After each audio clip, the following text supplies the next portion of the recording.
ஹரிபோல் தண்டவத் பிரணாம். நான் சில பக்திவினோத் டாக்கூர்ಗೆ சரணாகதி புத்தகம் படிச்சுட்டு இருந்தேன். அதில் சரணாகத்திக்கு 6 அங்கங்கள் சொல்லியிருக்காரு.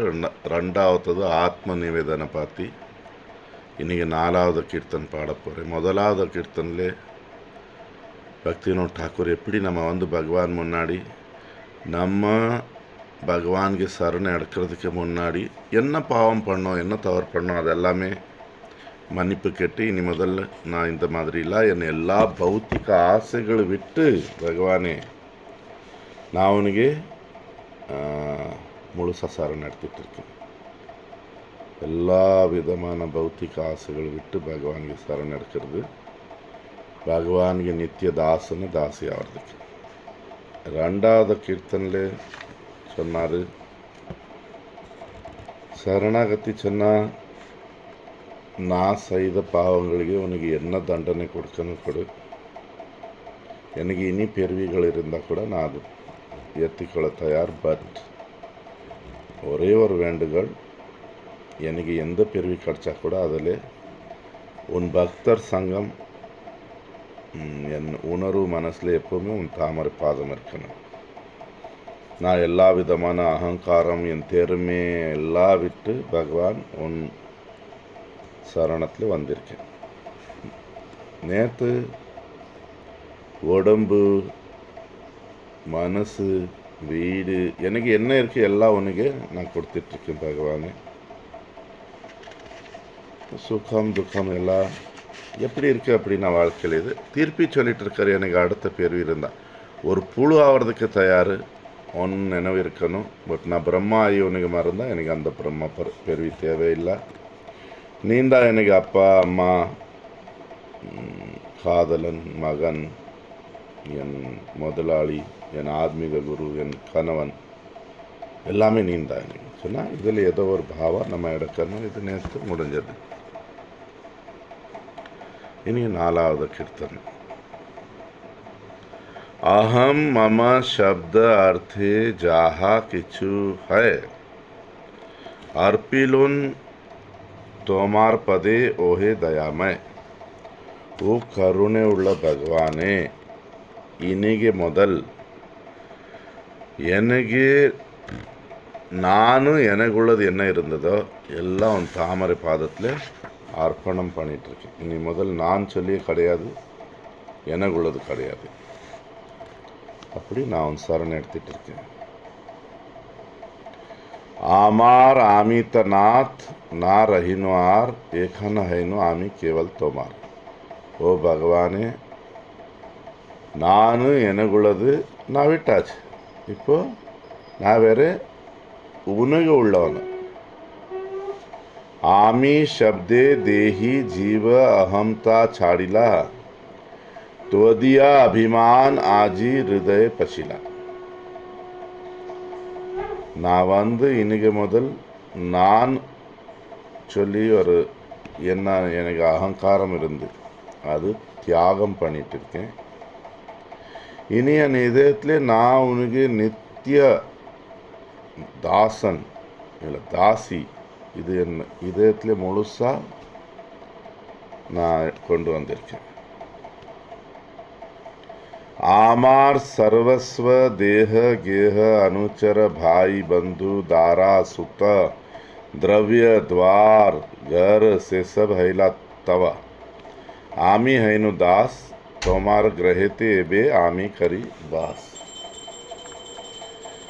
எனக்கு என்னெல்லாம் இருக்குது, உடம்பு இருக்கலாம், வீடு இருக்கலாம், வேலைக்காரர் இருக்கலாம், சகோதரர் இருக்கலாம், ஃப்ரெண்ட்ஸ் எனக்கு நண்பர் இருக்கலாம், மனைவி குழந்தைகள் வீடுக்கு உள்ள சாமான் என்னெல்லாம் இருக்குது எனக்கு இதெல்லாம் இப்போ உனக்கு உள்ளது. நான் உனக்கு வேலைக்காரன் வேலைக்காரி, நான் ஒன்று வீட்டில் வாசம் பண்ணிட்டு இருக்கேன். तुमी ग्रह स्वामी आमी सेवक तोमार तोमार सुखिते चेष्टा ஏகன அமர். நீந்தா இந்த வீடுக்கு முதலாளி சுவாமி, நான் வேற ஒரு வேலைக்காரன். இனி முதல் நான் என்ன பண்ணுவேனோ எல்லாமே உன் திருப்திக்கு வேண்டி பண்ணுவேன், உன் சந்தோஷத்துக்கு வேண்டி பண்ணுவேன். स्थूल लिंग देहे मोर सुकृत दुष्कृत आर मोर नहे प्रभु आमित निष्कृत. இனி என் ஸ்தூல சரீரம் இருந்தால் சரி, சூக்ஷ்ம சரீரம் இருந்தால் சரி, இது வச்சு நான் என்ன பண்ணிகிட்ருக்கேன், அதில் பாவமும் புண்ணியமும் நான் பார்க்க மாட்டேன். என்ன சொன்னால், ஓ பகவானே, நான் உன் சரண் எடுத்துருக்கேன், நான் என்னெல்லாம் பண்ணுவேன் எல்லாம் உன் சேவை போல தான் பண்ணுவேன். தோமார இச்சாய மோர் இச்சா மிசாயிலா பக்தி வினோத ஆஜ் ஆப்பனே புலிலா. என் ஆசைகளெல்லாம் உன் ஆசைகள் கூட சேர்த்தாச்சு. இப்போ இன்னைக்கு முதல் நான் பக்தி வினோதா, எனக்கு முன்னாடி உள்ள வாழ்க்கை மறந்துடுவேன் சொல்லி முக்கியமாக இங்கே சொன்ன வந்தது, நம்ம மாயில் மாட்டிருக்கோம் சொல்லுவோம். மாயை சொன்னால் நான் எனக்கு உள்ளது நம்ம என்ன நினச்சிட்டு இருக்கோம் இந்த உலகத்தில், அதே மாயை. உரிமையாக இந்த உடம்பு நமக்கு கிடையாது. பட் உடம்பு இல்லாமல் வாழவும் முடியாது. இந்த உடம்புக்கு சேர்ந்தது எதுவுமே நமக்கு உள்ளது கிடையாது. ஸ்திரமாக எல்லாம் மாறிட்டு இருக்கு இந்த உலகத்தில். இந்த உடம்பு வச்சு நம்ம உண்மையான நிலைமையில எப்படி சேரது? நமக்கு உண்மையான நிலைமை நம்ம நித்திய பகவானுக்கு சேவக்கிற தாசிகள். அந்த நிலைமைக்கு வரணும்னு சொன்னால் இங்கேயே இருக்கும்போ, இறந்து போனால் அப்புறம் பகவான்கிட்ட போயிடுவேன். இங்கே இருக்கும்போ முதல்ல நமக்கு என்ன இந்த உடம்பு சேர்ந்த பொருள்களில் இல்லை எல்லாம் நமக்கு என்ன கணவன் அப்பா அம்மா என்ன இருக்குது, குழந்தைகள், இதில் என்ன பற்றுதல் இருக்குது. இது உயிர் இருக்கும்போது விடுறது. பற்றுதல் விடுறது சொன்னால் அவங்களுக்கு தியாகம் பண்ணுறதில்ல. எனக்கு அம்மா எனக்கு குழந்தை அந்த பாவம் விட்டு இவர் எல்லாரும் கிருஷ்ணனுக்கு தாசியர், நானும் கிருஷ்ணனுக்கு தாசன், அந்த பாவத்தில் அவங்களுக்கு கூட விவகாரம் பண்ணுறது. விசேஷமாக நம்ம என்ன பண்ணிகிட்டு இருக்கோம் அதெல்லாம் கிருஷ்ணருக்கு திருப்தி சந்தோஷம் ஆகிறது போல பண்ணுறது. ஒரு விஷயம் வாழ்க்கையில் என்ன பண்ணிகிட்டு இருக்கோம் எல்லாமே. அதே பகவத்கீதையில் கர்ம யோகாவில் கூட சொல்லியிருக்காரு. இது வேறு இடத்துல சொல்லியிருக்காரு. இங்கே யக்னார்த்தார்த் கர்மனோ அந்நதா கர்ம பந்தனா. நீ என்ன பண்ணிட்டு இருக்க, யாகம் போல பண்ணு. யாகம் சொன்னால் சமர்ப்பணம். எல்லா கிருஷ்ணார்ப்பணம் கோவிந்தா கோவிந்தா சொல்லிவிடுவோம். சரி பண்ணுங்க, என்ன பண்ணிகிட்டு இருக்கேன், கிருஷ்ணர் திருப்திக்கு பண்ணிகிட்டு இருக்கேன், அந்த மாதிரி பண்ணுங்க. அதே போல் இந்த என்ன சொல்கிறது, நம்ம பார்வை மாற்றுறது. இப்போ எனக்கே சொல்லி இந்த வீடு எனக்கு உள்ளது, அது நமக்கு ஒரு பந்தனத்தில் போடுறது. பகவானுக்கு வீடு வேறு, பகவான் வீடு சொல்லி நம்ம என்ன ரெஜிஸ்டர் பண்ணி கொடுக்கறது தேவையில்லை. பகவான் பேரில் நம்ம என்ன பண்ணிகிட்டு இருக்கோம் அந்த வீடு வச்சு, அந்த வீட்டில் இருந்து அதெல்லாம் கிருஷ்ணருக்கு திருப்தி சந்தோஷம் கொடுக்கறது போல. இது வீடு வச்சு இல்லை, நம்ம என்ன பண்ணிகிட்டு இருக்கோம் கர்மங்கள். இப்போ பகவான் கர்மயோகத்தில் இன்னொரு விஷயம் சொல்லிட்டு இருக்காரு பகவத்கீதையில். ஒரு தாமரை இலையில் தாமரை பூ போல வாழ சொல்லி. தாமரை பூ சாக்கடை தண்ணியில் தான் இருக்குது, நல்ல தண்ணி கிடையாது. பட் தாமரை பூ இருந்தால் சரி, இலையிலே தண்ணி கிடையாது. ரொம்ப அழகாக இருக்குது பூ, ரொம்ப சுவாசனை இருக்குது. அப்படி நம்ம எப்போவுமே நம்ம குழந்தைகளுக்கு குறை சொல்கிறது, இல்லை வீட்டுக்காரர் மனைவி குறை சொல்கிறது, அப்படியெல்லாம் நம்ம எப்படி வாழ்வோன்னு சொன்னால், இவங்களுக்கு கூட இருந்து நம்ம தாமரை பூவாக இருக்கோம். ஓடி போய் இமயமலையில் உட்காந்து நான் நல்லா இருக்கேன், தனியாக இருக்கேன், அப்படியெல்லாம். அப்படி எங்கேயுமே பகவான் சொல்லலை. குடும்பம் விட்டுடு, உன் கடமைகளை விட்டுடு, இந்த பேச்சே கிடையாது. நம்ம எங்கே இருக்கோம், நமக்கு எந்த சூழ்நிலையில் பகவான் வச்சுருக்காரு, அது சந்தோஷமாக ஏற்றுட்டு நம்ம சாதனை எப்படி இருக்கணும், நம்ம கர்மம் எப்படி இருக்கணும். கர்மம் பண்ணாமல் வாழ முடியாதே. கர்மம் சன்னியாசி கூட பண்ணணும். பட் அந்த கர்மம் எப்படி இருக்கணும், பகவான் ஸ்ரீ கிருஷ்ணருக்கு திருப்தி ஆகும். அப்படி அதுக்கு வேண்டி தான் பக்தி வினோத் டாக்கூர் ஒரு இடத்துல சொல்லியிருக்காரு, உங்களெல்லாம் வேறவங்களை தவறு பார்க்குறது விடுங்க, வேறவங்களுக்கு புகழ்ச்சி பண்ணுறது விடுங்க. உங்கள் வாழ்க்கையே பக்தி சரியாக நடக்கதா ஒரு டைரி போடுங்க. அதில் தினமும் இன்றைக்கி நான் எவ்வளோ ஜபம் நைட்டு எழுதுறது, இன்றைக்கி எவ்வளோ ஜபம் பண்ணேன், மங்களாரத்தி பண்ணினா, சந்தியா ஆரத்தி பண்ணினா, துளசிக்கு பூஜை பண்ணினா, பகவத்தை படித்தேனா, பாகவதம் ஏதோ புத்தகம் படித்தா அது இது பக்திக காரியங்கள் எழுது. இதுக்கு கூட நான் இன்னைக்கு என்ன பண்ணேன் அது கிருஷ்ணருக்கு திருப்தியாக இருக்குன்னு சொல்லி ஏதோ ஒன்று நான் அது பிரசாதமாகி பகவானுக்கு ஏதோ நைவேத்தியம் பண்ணியிருக்கலாம், இல்லை நான் ஒருத்தர் கூட நல்ல முறையாக பேசியிருக்கலாம், அவங்களுக்கு ஒரு நல்ல பாதை சொல்லியிருக்கலாம் வாழ்க்கையில் எப்படி வாழுவது, இல்லை வீட்டில் கூட ஏதோ நான் பண்ணது வீட்டில் உள்ளவங்களுக்கு திருப்தியாக இருக்கலாம், அவங்க இதயத்தில் கிருஷ்ணர் இருக்கார், கிருஷ்ணர் திருப்தியாக இருக்கலாம். இப்படி என்ன பண்ணது கிருஷ்ணருக்கு திருப்தியாக இருக்கு, நான் என்ன பண்ணேன் கிருஷ்ணருக்கு கஷ்டமாக இருந்திருக்கும், என்ன இவ்வளோ இவன் இப்படி பண்ணான்னு சரி ரெண்டுமே எழுதுறது. ஏகாதசிக்கு ஒரு வாட்டி 15 நாள் உள்ள இது படிக்கிறது, நம்ம சாதனை எப்படி நடக்குது, நம்ம கிருஷ்ணருக்கு எவ்வளோ திருப்தி பண்ணிகிட்டு இருக்கோம். சரணாகத்தி சொன்னால் நானும் எனக்கு எவ்வளோது விட்டாச்சு. பட் சில பேர் என்ன பண்ணிகிட்டு இருக்கான், சரணாகத்தி பேரில் ஓடி போகிறதுக்கு முயற்சி பண்ணுறது. நம்ம கடுமைகளை விட்டு நம்ம நினச்சிட்டு இருக்கோம் மதுரா பிருந்தாவனா மாயாப்பூரில் தான் பகவான் இருக்காங்க, அங்கே போயாச்சுன்னா நமக்கு எங்கே எந்த கஷ்டம் இருக்காது சொல்லி. அப்படி ஒன்றும் கிடையாது, கஷ்டம் எல்லா இடத்துலையும் இருக்குது. நம்ம கர்மத்தில் நம்ம எதுவரை வெளியில் வர மாட்டோம், நம்ம எதுவரை நம்ம உண்மையான அடையாளம் புரியாது நமக்கு. அதை சொல்லிவிட்டாரு, நீந்தான் எனக்கு அப்பா, நீந்தான் எனக்கு ஏதோ ஒரு சம்பந்தம் நம்ம கிருஷ்ணர் கூட எதுவரை பண்ண மாட்டோம். அதுவரை நமக்கு நம்ம போன பிரிவில் உள்ள கர்மங்கள், இந்த பிரிவில் உள்ள கர்மங்கள், நம்ம செய்கிறது தெரியாமல் செய்கிறது பாவங்கள், நம்ம அறியாமல் வச்சு என்ன சொல்கிறது நம்ம கஷ்டங்களை அனுபவிச்சுட்டு இருக்கோம். பக்தியிலே கூட நான் வேறு அவங்களும் விடுங்க, அவங்களும் நிறைய அனுபவிச்சிட்ருக்கான். பட் ஒரு பக்தன் கூட முழு ஆனந்தம் அனுபவிக்க முடியல, எங்கே இருந்தால் கூட அவன் பிருந்தாவனத்துலேயும் மாயாப்பூரில் இருக்கலாம் சொன்னால் நம்ம உறுதி சொல்லுவோம். அனர்த்தத்தில் எதுவரை வெளியில் வர மாட்டோம். அனர்த்தம் 4 விதமானது இருக்குது. ஒன்று, நமக்கு உண்மையான அடையாளமே தெரியாது நம்ம யார் சொல்லி சொன்னால் கிருஷ்ணர் கூட நம்ம சம்பந்தம் என்ன அது தெரியாது.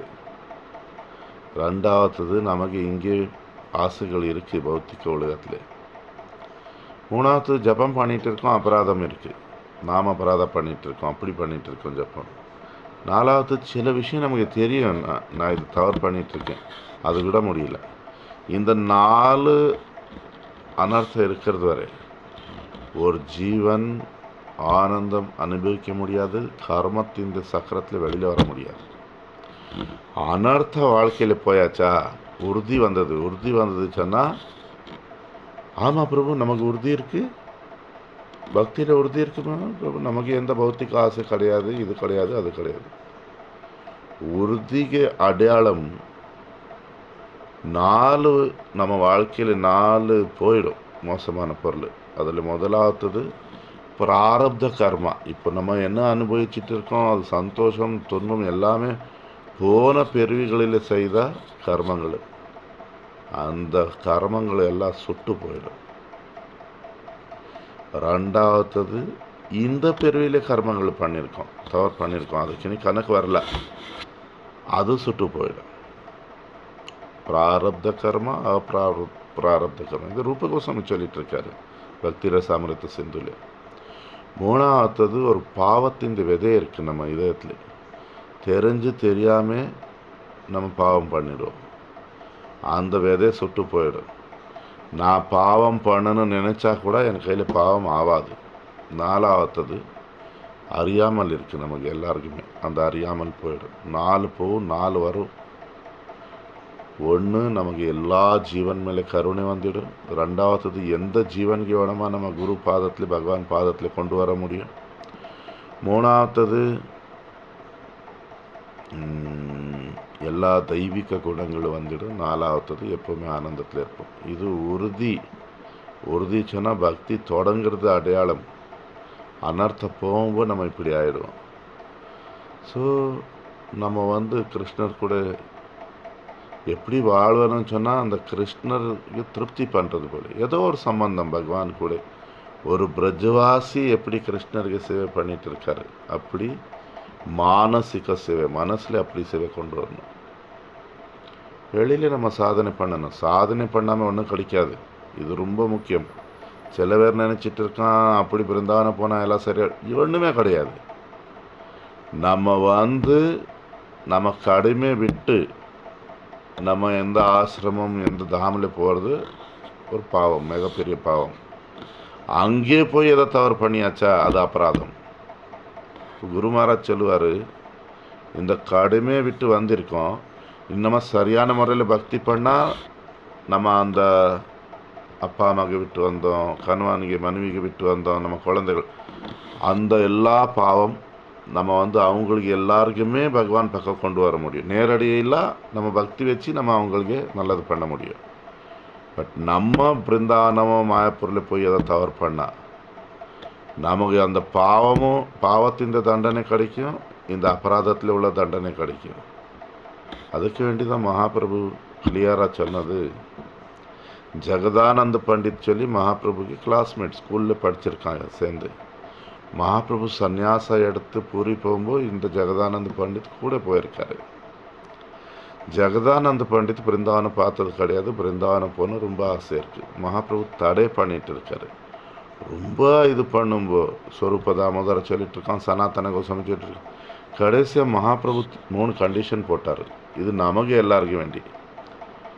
ஒன்று, தனியாக பிருந்தாவனம் போகக்கூடாது, கூட சாது இருக்கணும். 2வது, கூடுதல் நாள் பிருந்தாவனத்தில் இருக்கக்கூடாது. 3வது, அங்கே பிரஜவாசிகள் என்ன பண்ணிகிட்ருக்காரோ அதுக்கு பார்த்து நம்ம தலை போடக்கூடாது. நம்ம பகவான் சேவைக்கு வேண்டிதான் தாம் போகணும். இது ஒன்று. இப்போ நமக்கு எல்லாருக்கும் பிருந்தாவனம் போகணும் ஆசை. ஒன்று, நம்ம குரு எடுத்திருக்கோம். இப்போ குரு சொல்லாமல் நம்ம போகக்கூடாது.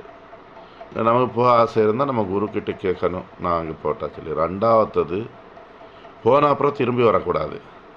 அது போகிறது நமக்கு தெரியுமா அங்கே எப்படி இருக்குது. நான் எனக்கு நிறைய பேர் சொல்லுவேன், நான் சொல்லுவேன் 3 நாளைக்கு கூடுதல் பிருந்தாவனம் மாயப்பூரில் இருக்கக்கூடாது. அப்படி அங்கே இருக்கணும் ஆசை இருந்தால் 5ல் 1 வாரம் அங்கே இருந்து பார்க்கணும். நமக்கு அங்கே நல்லா இருக்குது. வெயில் டைமில் போகணும், குளிர் டைமில் போகணும், மழை டைமில். ஏன்னா நமக்கு அங்கே எப்படி இருக்க தெரியாது. அங்கே உள்ள சாப்பாடு உணவு எப்படி இருக்குது, அங்கே உள்ள வெதர் எப்படி இருக்குது, அங்கே உள்ள மக்கள் நம்ம கூட எப்படி இருக்காங்க. நம்ம குரு மகாராஜ் கூட ஒரு கூட்டத்தில் போனால் எல்லாம் ஹரே கிருஷ்ணா ஹரே கிருஷ்ணா அப்படி இல்லை. இப்போ தனியாக தானே வாழணும்னு சொல்லி ஆசை இருக்குது பிருந்தாவனத்தில். இப்போ ஒரு வாட்டி போங்க, போய் அங்கே பாருங்கள் 1 வாரம் எப்படி இருக்குது சொல்லி. அப்புறம் 15 நாள் போயிருங்க. அப்புறம் 1 மாதம், 3 மாதம், எப்போ 1 வருஷம் இருக்கிறது நம்ம பழகியாச்சோ எல்லா சீசன்லேயும், அதுக்கப்புறம் விட முயற்சி பண்ணணும். சரி, பிருந்தாவனம் எப்போ போகணும்? வயசாகும்போது. ஏன் ஓல்டேஜ் ஹோமா? பிருந்தாவனம் போகிறதுக்கு வயசு 15. 15 வயசுல போகணும். என்ன எல்லா ஆசைகள் வந்துட்டு இருக்கு, எல்லா ஆசை போய் கிருஷ்ணருக்கு சேவை பண்ணுங்க. 60 வயசு 50 வயசில் பிருந்தாவனம் போனையா, அப்போ நமக்கு நடக்க முடியாது, உட்கார முடியாது, காது கேட்காது. அப்போ போய் ஹரே கிருஷ்ணா சொன்னால் ஒரு பூ காஞ்சி போனால் அப்புறம் பகவானுக்கு கொடுப்பீங்களா? இல்லை பூ நல்லா மலர் என்ன நல்லா சுவாசனை இருக்கும்போது கொடுப்பீங்க. பகவானுக்கு ஒரு பழம் கொடுக்கும்போது அது ஃப்ரெஷ்ஷாக கொடுப்பீங்க, அது பழசு இதாக கொடுப்பீங்க. அதே போல் இந்த உடம்பு கிருஷ்ணருக்கு கொடுக்கணும்னு சொன்னால் உடம்பு நல்லா இருக்கும்போது கொடுக்கணும். எல்லாம் உடம்பு நடக்க முடியாது, உட்கார முடியாது, கண்ணு பார்க்காது. அப்போ ஹரே கிருஷ்ணா நான் இங்கே வந்திருக்கேன் இருந்தாலும் எல்லாம் எல்லாம் விடுறது ஒன்றும் தேவையில்லை. இந்த நானும் எனக்குள்ள பாவம் விட்டுட்டு நம்ம என்ன பண்ணிகிட்ருக்கோம், எல்லா கிருஷ்ணர் சுகத்துக்கு பண்ணுறது.